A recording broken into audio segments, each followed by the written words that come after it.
Messieurs, dames, bonsoir et bienvenue à cette grande édition de la télévision Labari.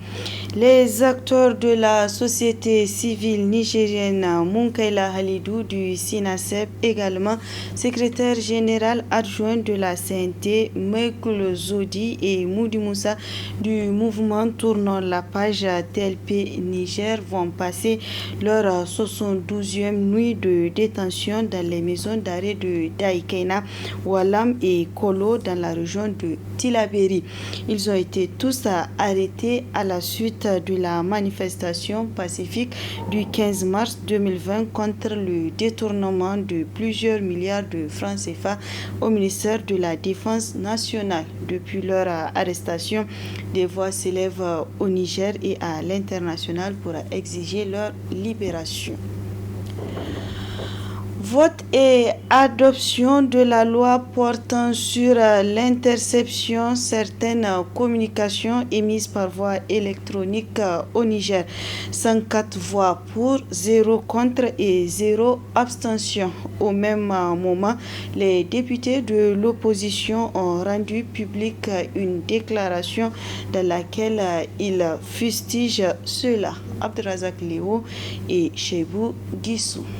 C'est avec 104 pour, 0 contre et 0 abstention que la loi portant sur l'interception de certaines communications émises par voie électronique a été votée ce vendredi 29 mai 2020 en poursuite des travaux en séance plénière de la première session ordinaire au titre de l'année 2020, dite session des lois de l'Assemblée nationale. Une séance qui a eu lieu en présence du commissaire du gouvernement, le ministre de la Justice, garde des Sceaux, et celui des relations avec les institutions de la République.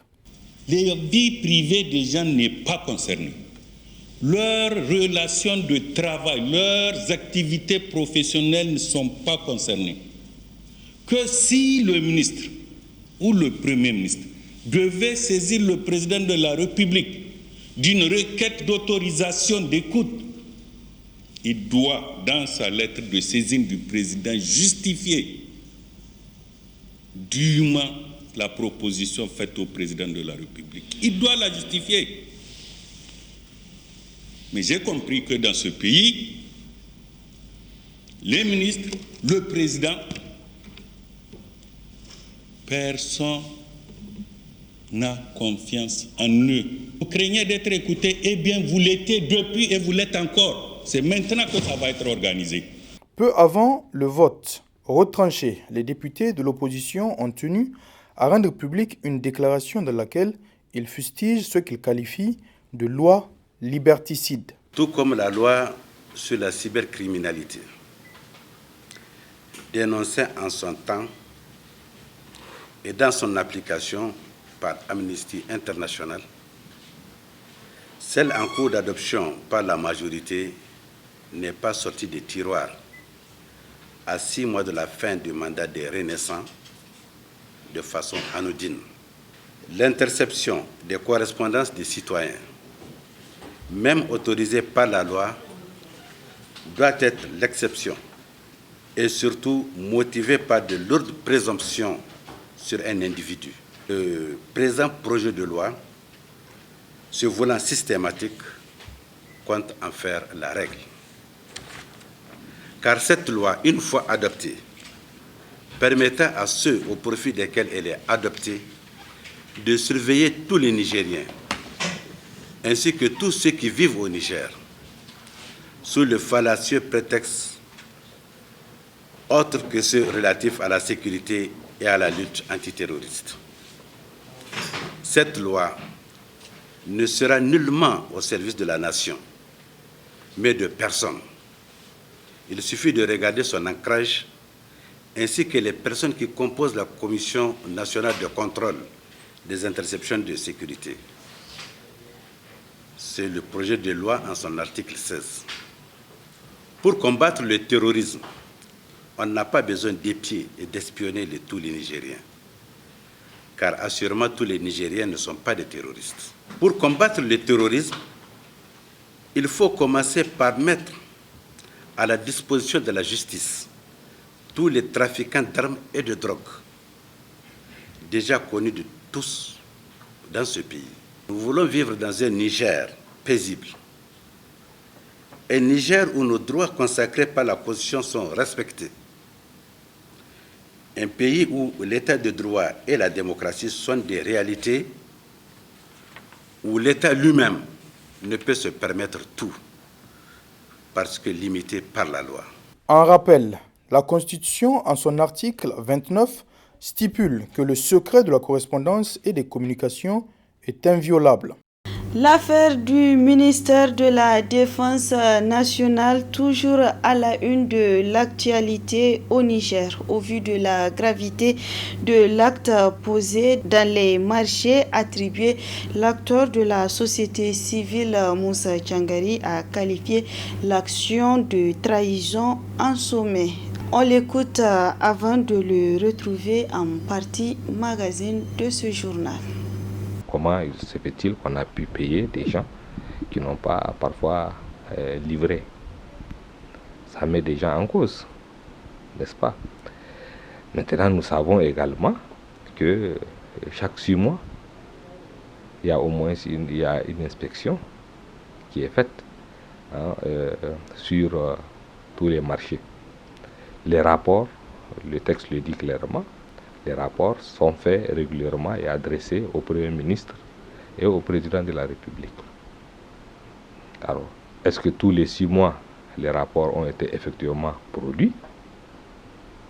Et s'ils ont été produits, est-ce que ces rapports ont effectivement révélé tout ce qui s'est passé? N'est-ce pas? Est-ce qu'ils ont été transmis à ces autorités? La question peut être posée, mais en tout cas, je me dis que quelque part ça a été fait. Si les gens n'ont pas fait les rapports, est-ce que ceux qui devaient les recevoir ont réclamé? Ou bien ils étaient occupés à autre chose? Parce que les textes prévoient ça. Un rapport que vous êtes censé recevoir tous les 6 mois, si vous ne le recevez pas, vous pouvez aussi le réclamer. Donc ça, ce sont des questions qui montrent que la responsabilité des plus hautes personnalités, d'une manière ou d'une autre, est engagée. À commencer par le Premier ministre, le Président, des ministres. Il y a quelque chose qu'ils devaient faire, clairement, qu'ils n'ont pas fait. Maintenant, une fois que ce rapport-là, le dernier, est sorti, eh bien, on voit bien que le gouvernement a d'abord tenté de dire que bon, on va gérer ça à l'amiable. On n'a pas voulu le sortir, ce rapport, en réalité. Le gouvernement, vu la pression de l'opinion, a dit on va régler à l'amiable, etc. Bon, c'est pas ça qu'on attend d'un gouvernement responsable devant l'ampleur du désastre, n'est-ce pas? Donc ça montre que peut-être même par le passé, ils ont effectivement reçu les rapports. Et peut-être qu'il y a eu des précédents rapports qui mettaient clairement ces choses-là en lumière. Et du reste, quand vous lisez le dernier rapport, vous avez mention d'une inspection d'État qui a été faite sur la période 2011-2016. Ce rapport-là le mentionne, une inspection d'État, donc qui est différente de cette inspection qui est menée par l'inspection générale de l'armée et de la gendarmerie. Le rapport auquel le dernier rapport fait référence, qui a entendu parler de ça? On n'en a pas entendu parler. Et ça veut dire que ce rapport-là, lui, on ne sait pas ce qu'il contient, puisqu'on ne l'a pas, personnellement je ne l'ai pas vu, on ne sait pas ce qu'il contient, mais on peut présumer à partir des éléments qu'il y a dans ce rapport, qu'il contenait effectivement quelques indications déjà. Et donc on a dû gérer cette affaire comme le gouvernement a voulu gérer le présent rapport. Et donc ça montre qu'il y a quand même une sorte de trahison vis-à-vis des Nigériens. Toujours dans l'affaire du ministère de la Défense, une de nos équipes a tendu le micro au prédicateur Buzo Amadou sur ce que dit la religion musulmane par rapport à cette affaire. On l'écoute. Allah subhanahu wa ta'ala nous a mis en garde dans un verset dans Surat Al-Imran où il dit « Waman yaglul ya'ti biman ghalla yawm al-qiyamah » Tout celui qui prend le bien public, qui vole le bien public, quel qu'il soit, il viendra avec le jour dernier. pour plusieurs raisons. Pour que tout le monde en témoigne et pour que lui-même puisse comprendre et prendre conscience de la gravité de la situation.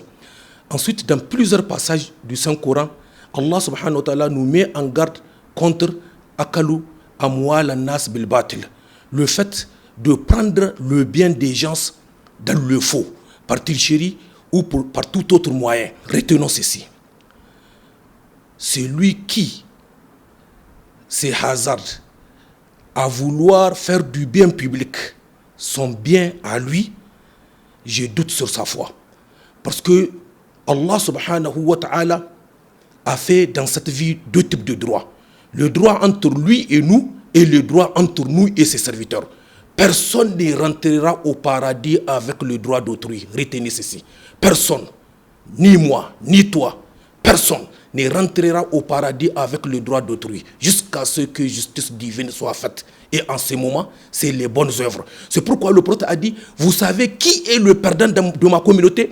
C'est celui-là qui viendra le jour dernier avec des prières acceptées, jeûnes acceptés, hajj accepté, la hawla wa la quwwata, des œuvres acceptées. Mais seulement il viendra, il a insulté un tel, il a pris l'argent d'un tel, il a pris le bien d'un tel.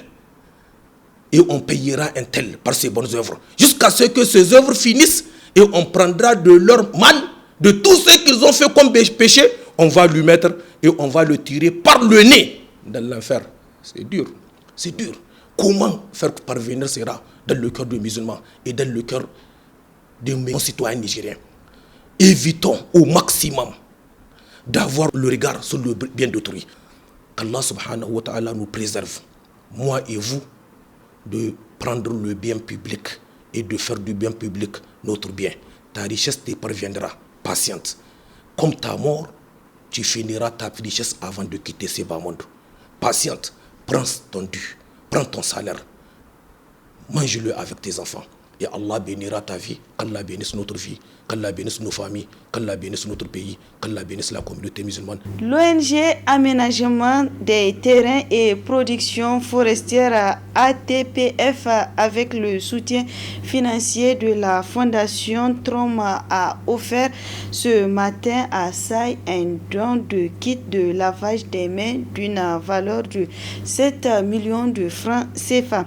Cet appui cadre parfaitement avec les mesures préparatoires de la réouverture des écoles édictées par le ministère de l'Enseignement. Ismaël Moumouni et Aboubakar Souley pour le compte-rendu. Permettre aux scolaires, apprenants et encadreurs des centres d'alphabétisation des départements de la région de Tillabéri de reprendre leur activité académique en toute sérénité en leur garantissant les moyens de prévention contre le coronavirus. C'est en ce sens que l'ONG Aménagement des terroirs et de production forestière APTF, avec le soutien financier de la Fondation Strom, a offert ce don. Dans le souci de préserver la santé de tous les bénéficiaires contre la pandémie du Covid-19 et leur permettre de mener à bien leur activité, que l'ONG et son partenaire financier, la Fondation Strom, s'engage à mettre à la disposition des centres éducatifs et les écoles d'accueil qui abritent ces centres des dispositifs de prévention de la pandémie. Nous allons vous faire la présentation de notre modeste contribution dans cette lutte contre le Covid-19. Il s'agit de 110 dispositifs de lavage de mains, 200 cartons de savon La Vie Belle, 33 gels 475 ml et 4000 bavettes à la disposition des animateurs et des apprenants au niveau des centres. Cet appui est destiné à 1828 apprenantes et apprenants des centres de la SSAP, Stratégie de scolarisation accélérée passerelle, et Stratégie accélérée Formule 2 de la stratégie, et S3A également de l'alphabétisation active qui est AA, et aux 38 écoles d'accueil des enfants transférés de la SSAP. Après cette grandiose cérémonie officielle de présentation d'un échantillon de l'appui, l'ONG transportera l'appui dans ces 5 communes d'intervention respectives, à savoir Kirtachi et Yuri pour le compte du département de Kolo, Urugeladio, Saï et Tamo pour le département de Saï. Au nom des récipiendaires, le représentant du préfet du département de Saï n'a pas manqué de remercier ses généreux donateurs. Vraiment, ce geste est venu au bon moment, en cette veille de rentrée scolaire. Vraiment, au nom du préfet empêché et au nom aussi du comité départemental de lutte contre les épidémies en général et celui du Covid en particulier, vraiment nous tenons à remercier vraiment l'ONG ATPF qui d'ailleurs c'est pas la première fois qu'elle est en train de vraiment apporter son concours dans le cadre du rayonnement de l'éducation au sein du département de Saï. Ces moyens vont contribuer efficacement dans la riposte contre le Covid-19. Pour rappel, l'ONG APTF est installée dans le département de Saï depuis 2014. Cette ONG, en collaboration avec la Fondation Strom, intervient dans les domaines de l'éducation et de la microfinance. Fermé le 21 mars 2020 en raison de la maladie du coronavirus, les écoles seront ouvertes ce lundi 1er juin sur toute l'étendue du territoire nigérien compte tenu de l'évolution de la maladie. Les responsables des écoles professionnelles se diraient pour la reprise des cours. Les détails avec Hamza Sakou, Ibrahim Abdou. Pour freiner la propagation de la pandémie du coronavirus, le gouvernement nigérien a instauré des mesures préventives dans la fermeture des écoles. Ainsi, compte tenu de l'évolution de la maladie, la reprise des cours est prévue pour le 1er juin, une décision accueillie à bras ouverts par les écoles professionnelles déjà prêtes à ouvrir les salles de cours. Nous avons énuméré en tout cas toutes les mesures qu'il faut adopter pour venir à l'école. D'abord, c'est les mesures donc barrières. Chaque étudiant et élève, pour accéder à l'école, doit porter une bavette. Et à l'intérieur de l'école, donc, nous avons un certain nombre de dispositifs pour le lavage des mains et nous avons aussi des kakimonos, en tout cas pour les informations. Vous avez vu ces affiches-là et vous avez constaté aussi donc le dispositif de lavage de mains. Deuxième chose, donc j'ai discuté avec les services d'hygiène de la mairie. Ils viendront pour la désinfection donc des bureaux et des salles de classe. Donc auparavant, ils ont nettoyé toutes les salles. Et même aujourd'hui, donc les dernières salles qui restent, ils sont en train de les nettoyer. Donc nous sommes fin prêts pour accueillir les étudiants et les enseignants, en tout cas sans risque. Nous avons pris des dispositions au niveau de la gestion administrative pour que les barrières édictées par les autorités sanitaires soient respectées par tous les acteurs. C'est-à-dire qu'au niveau de l'école, il y aura des dispositifs de lavage de mains à la rentrée et à la sortie de chaque acteur. Il y aura aussi le port obligatoire de bavettes pour les enseignants, pour l'administration et même pour les étudiants.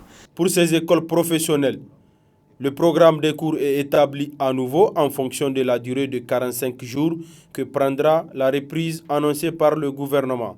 Nous avons réadapté notre programme, la continuité de notre programme, sur deux aspects. Sur l'aspect organisation administrative et sur l'aspect organisation académique et pédagogique. L'aspect organisation, c'est que l'école doit mettre en œuvre la planification académique et administrative qui a été programmée au début de l'année et qui a été interrompue autour du 21 mars. Donc il fallait réadapter cette planification-là en tenant compte des nombres de jours chômés qui déterminent le nombre d'heures que les étudiants et les enseignants ont perdu dans la formation. Donc c'est en tenant compte de ces jours qu'on a évalué le nombre de jours chômés chez nous, environ 110 jours. 110 jours qui sont évalués à peu près à 2 mois 10 jours. 2 mois 10 jours court autour de 275 heures pour les 2 mois 10 jours. Nous avons essayé en tant qu'école de formation professionnelle et technique de reprendre ces heures et de voir dans quelles conditions nous allons rattraper ces heures perdues dues à la maladie en demandant aux deux acteurs majeurs que sont les étudiants et les enseignants.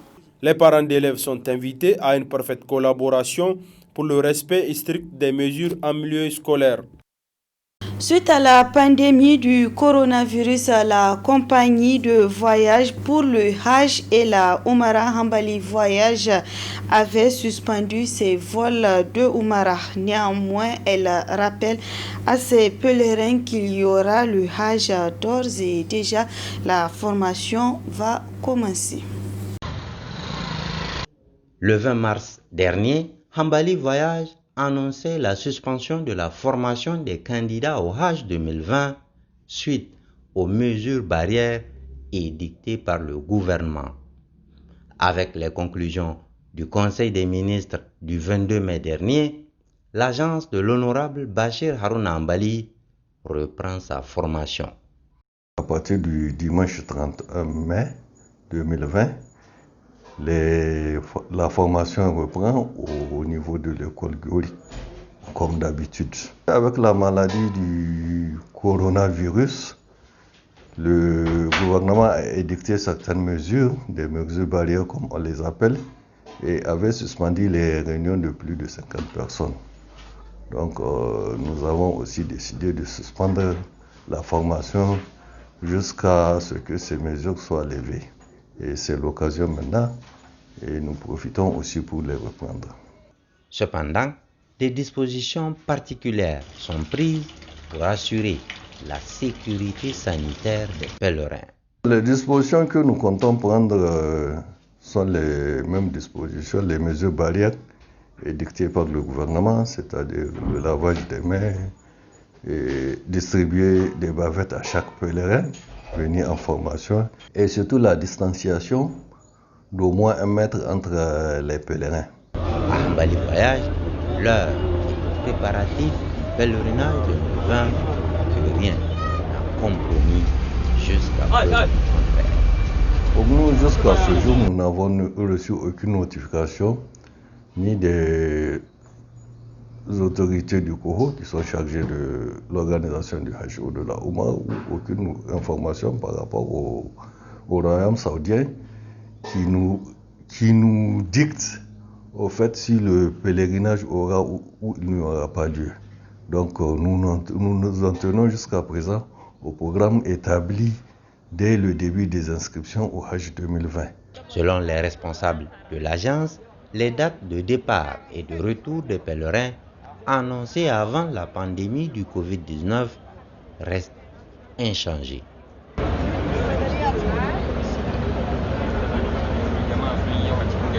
Place à présent à l'interview que l'acteur de la société civile Moussa Tiangari nous a accordée sur l'affaire du détournement de plusieurs milliards de francs CFA au ministère de la Défense nationale.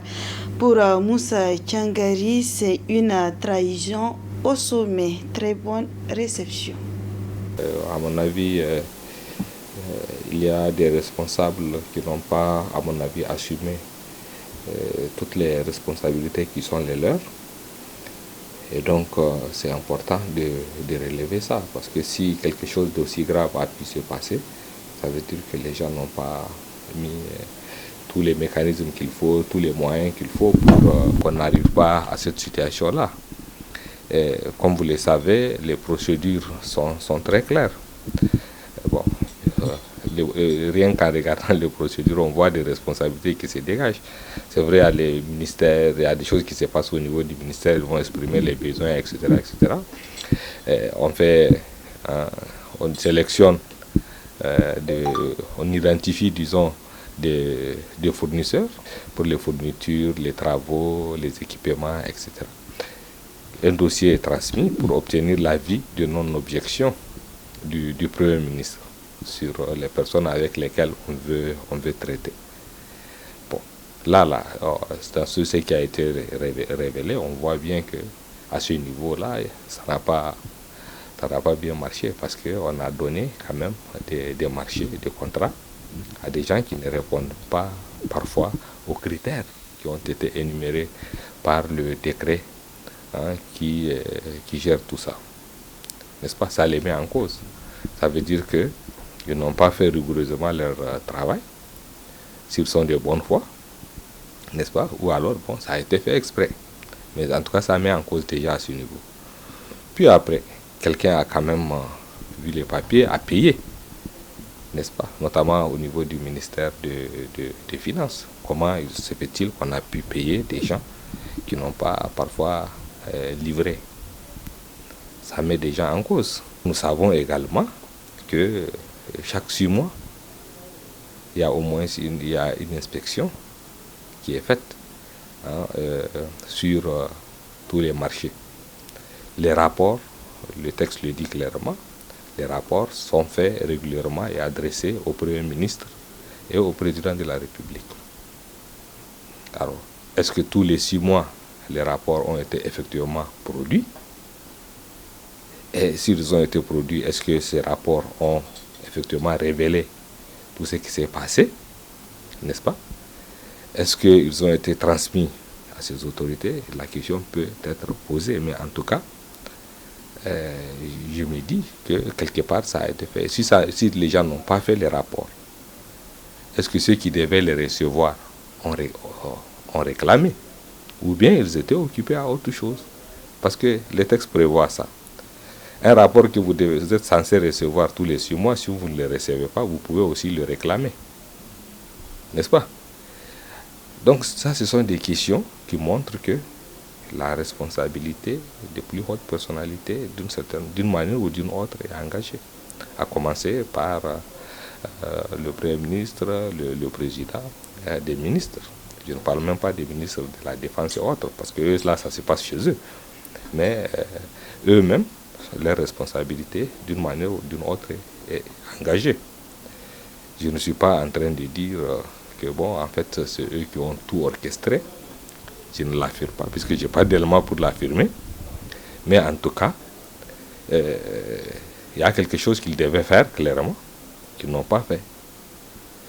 Maintenant, une fois que ce rapport-là, le dernier, est sorti, eh bien, on voit bien que le gouvernement a d'abord tenté de dire que bon, on va gérer ça à l'amiable. On n'a pas voulu le sortir, ce rapport, en réalité. Le gouvernement, vu la pression de l'opinion, a dit on va régler à l'amiable, etc. Bon, ce n'est pas ça qu'on attend d'un gouvernement responsable devant l'ampleur du désastre. N'est-ce pas? Donc ça montre que peut-être même par le passé, ils ont effectivement reçu les rapports. Et peut-être qu'il y a eu des précédents rapports qui mettaient clairement ces choses-là en lumière. Et du reste, quand vous lisez le dernier rapport, vous avez mention d'une inspection d'État qui a été faite sur la période 2011-2016. Ce rapport-là le mentionne, une inspection d'État, donc qui est différente de cette inspection qui est menée par l'inspection générale de l'armée et de la gendarmerie. Et donc, le rapport auquel le dernier rapport fait référence, qui a entendu parler de ça? On n'en a pas entendu parler. Et ça veut dire que ce rapport-là, lui, on ne sait pas ce qu'il contient, puisqu'on ne l'a pas, personnellement je ne l'ai pas vu, on ne sait pas ce qu'il contient, mais on peut présumer à partir des éléments qu'il y a dans ce rapport qu'il contenait effectivement quelques indications déjà. Et donc on a dû gérer cette affaire comme le gouvernement a voulu gérer le présent rapport. Et donc ça montre qu'il y a quand même une sorte de trahison vis-à-vis des Nigériens. Les gens ne s'attendaient pas à ça. Et vous savez, il y a quelque temps, quand nous avons commencé à pointer un peu cette question, à interroger vraiment le volume d'argent qu'on affecte à la défense, la première fois que nous avons fait ce travail-là, dans le cadre de la session budgétaire citoyenne, je me souviens, c'était une discussion où les opinions étaient partagées.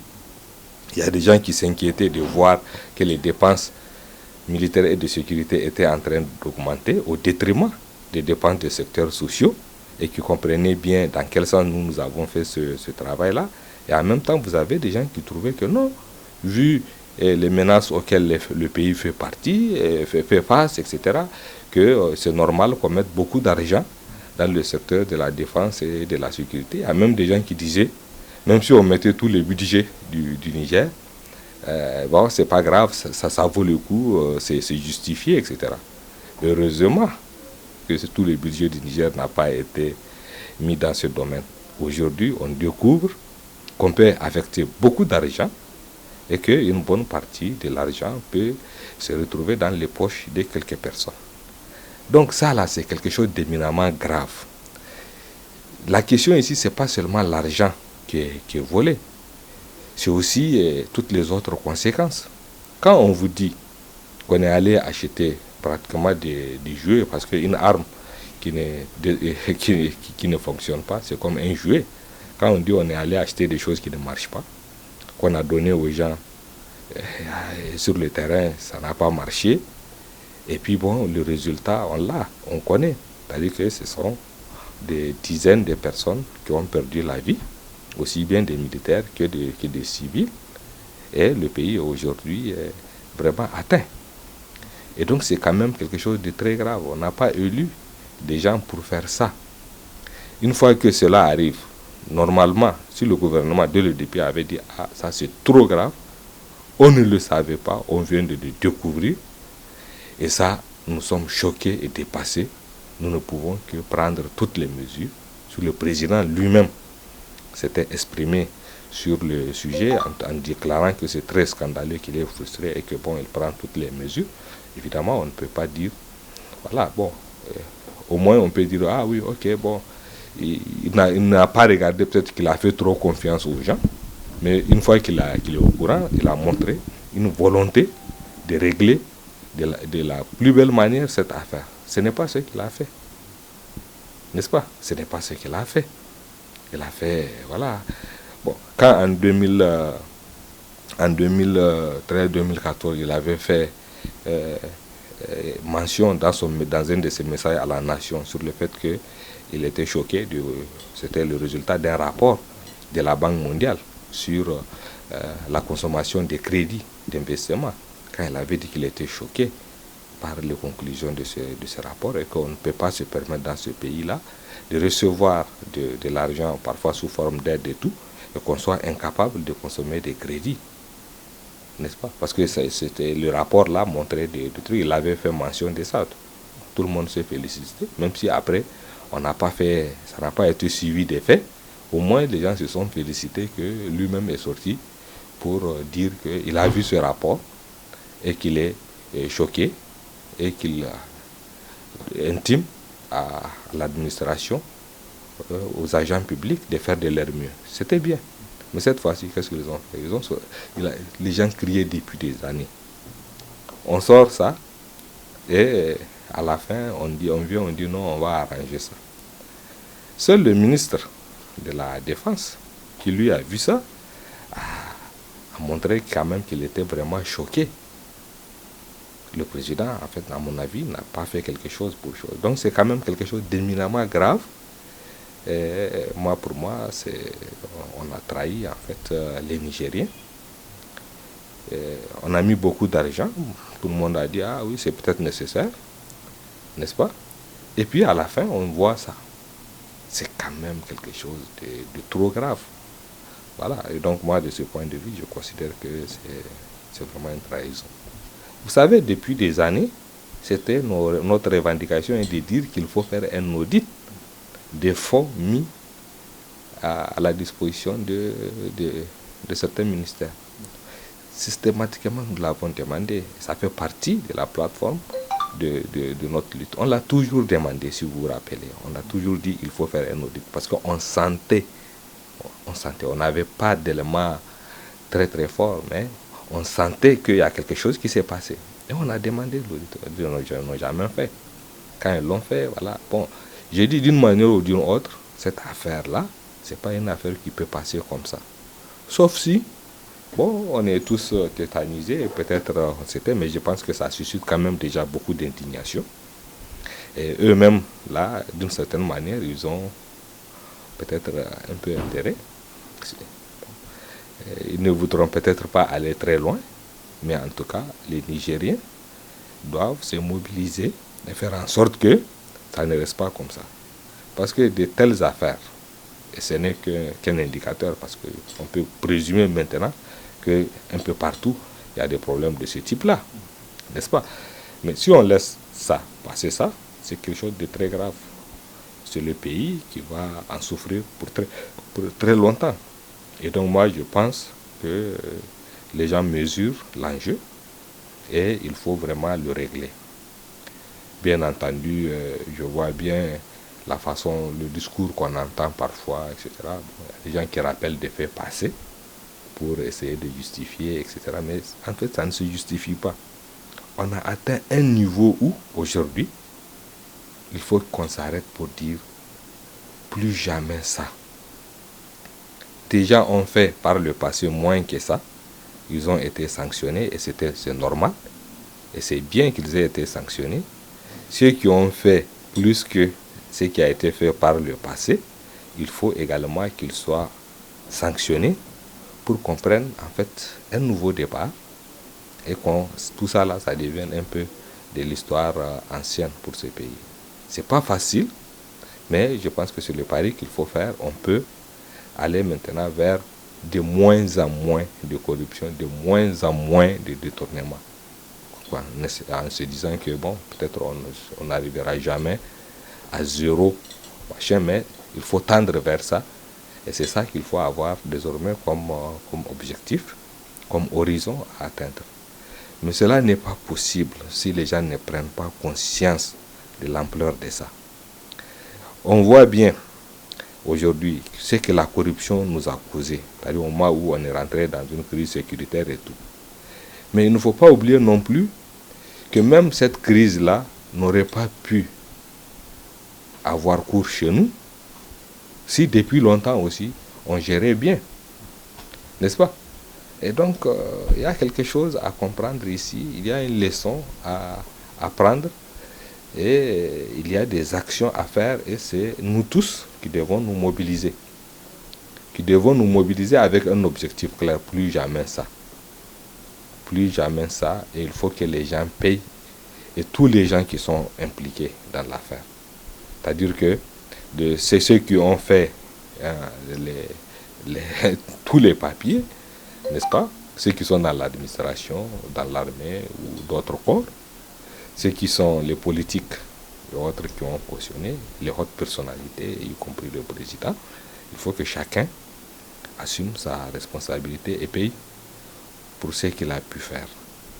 Maintenant, chacun doit écoper de la juste sanction qu'il mérite.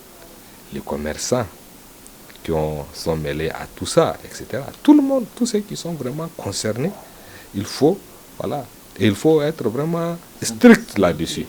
Il faut être sans pitié. Il faut appliquer rigoureusement les textes qui sont là et qui permettent de sanctionner des choses pareilles. N'est-ce pas? Si c'est nécessaire, même s'il faut faire de nouveaux textes, il faut le faire. Mais je pense que déjà, ce qui existe permet de faire et il faut absolument que tout le monde réponde de ça. Et il ne doit pas être question de choses. C'est une affaire très grave. C'est l'avenir de ce pays. Parce que si on laisse ça, si ça passe, c'est-à-dire ça normalise la corruption, le pillage des ressources. Et si on normalise le pillage des ressources et la corruption, ce qu'on est en train de vivre là, c'est rien par rapport à ce qui pourrait nous arriver.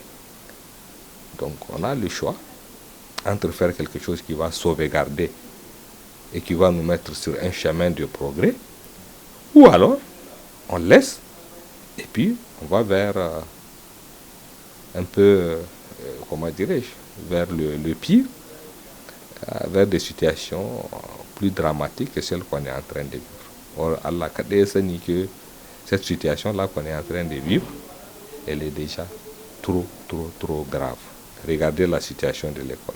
Regardez la situation du secteur de l'éducation. Regardez des secteurs comme l'agriculture et autres. Aujourd'hui, notre pays, c'est un pays où des millions de gens sont confrontés à des difficultés pour manger à leur faim. Si on veut sortir de ça, il faut qu'à partir de ce moment qu'on comprenne que dans ce pays, une rupture est nécessaire. une rupture est nécessaire, et pas seulement. Et bientôt, on va aller à des élections, n'est-ce pas? C'est une rupture qu'il faut, pas seulement une alternance. Parce que l'alternance, c'est bien, mais l'alternance peut donner ça aussi. C'est aussi, tout ça là aussi, c'est le produit de ça. Donc il y a quelque chose, une rupture à faire, une rupture dans notre façon même de voir, etc. Il y a beaucoup, il y a une remise en cause qu'il faut. Ça, c'est quelque chose d'essentiel. Est-ce que ça va se faire? Peut-être.